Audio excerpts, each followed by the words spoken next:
तस्मै श्री गुरवे नमः।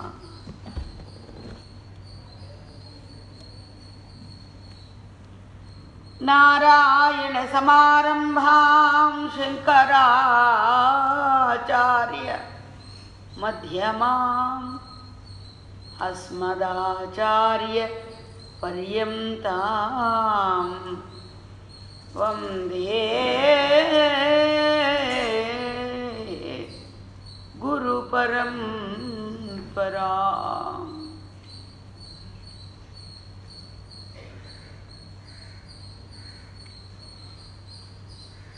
నీతో నవ్వులు నాట పాటలు నుడుల్ నీతో విహారములున్ నీతో ఉనికి ప్రయాణముల్ కలిగి వన్నెంగన్న మా జన్మలే రీతిన చూచిన గాని ధన్యతమముల్ లేదిందు సుంతైన వాక్చాతుర్యంబు ఇది చాలు మాకు హనుమత్ కాళీ ప్రసాద ప్రభు।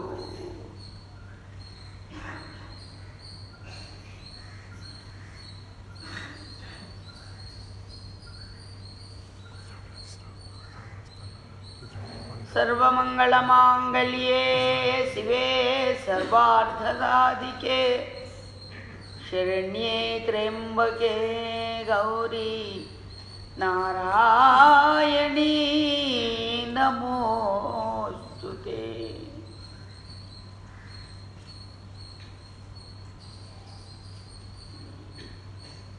ओम नमो ब्रह्मादिभ्यो ब्रह्म विद्या संप्रदाय कर्तृभ्यो वंशऋषुभ्यो महद्भ्यो नमो गुरुभ्यः। सर्वोपप्लवरहितः प्रज्ञानघनः प्रत्यगर्धो ब्रह्मैवाहमस्मि ब्रह्मैवाहम्।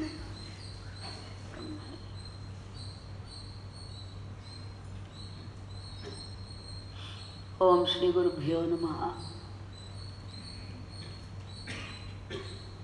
ओम श्रीं ह्रीं श्रीं कमले कमलालये प्रसीद प्रसीद श्रीं ह्रीं श्रीं महालक्ष्म्यै नमः।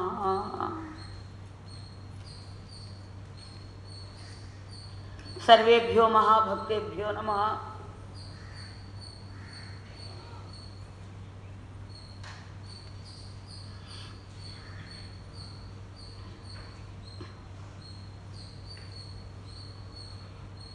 ఏదైనా తప్పైనా ఏదైనా తప్పైనా ఏదైనా తప్పైనా ఏదైనా తప్పైనా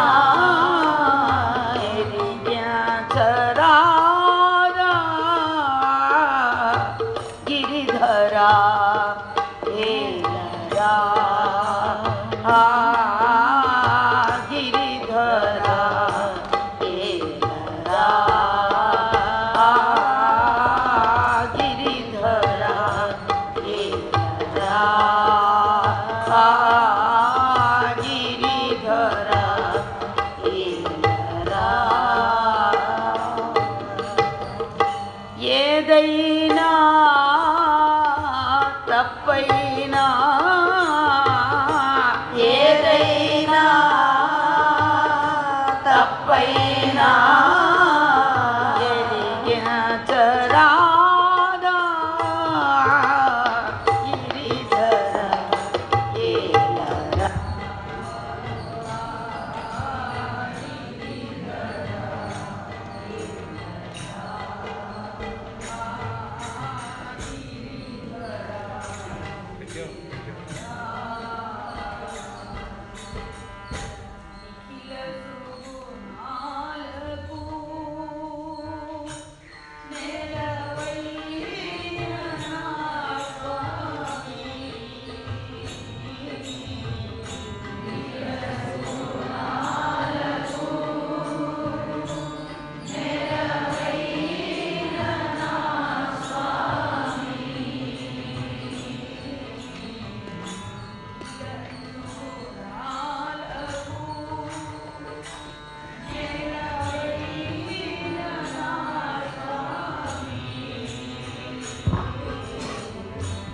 ఇలసు గుణాలకు నెలవైన నా స్వామి ఇలసు గుణాలకు నెలవైన నా స్వామి ఇలసు గుణాలకు నెలవైన నా స్వామి జన్మ జన్మలకు నీ చరణ దాసిని కానా జన్మ జన్మలకు నీ చరణ దాసిని కానా జన్మ జన్మలకు నీ చరణ దాసిని కానా జన్మ జన్మలకు నీ చరణ దాసిని కానా గిరిధర ఏలరా గిరిధర ఏలరా ఇనుక నా మీద గిరిధర ఏలరా ఇనుక నా మీద గిరిధర ఏలరా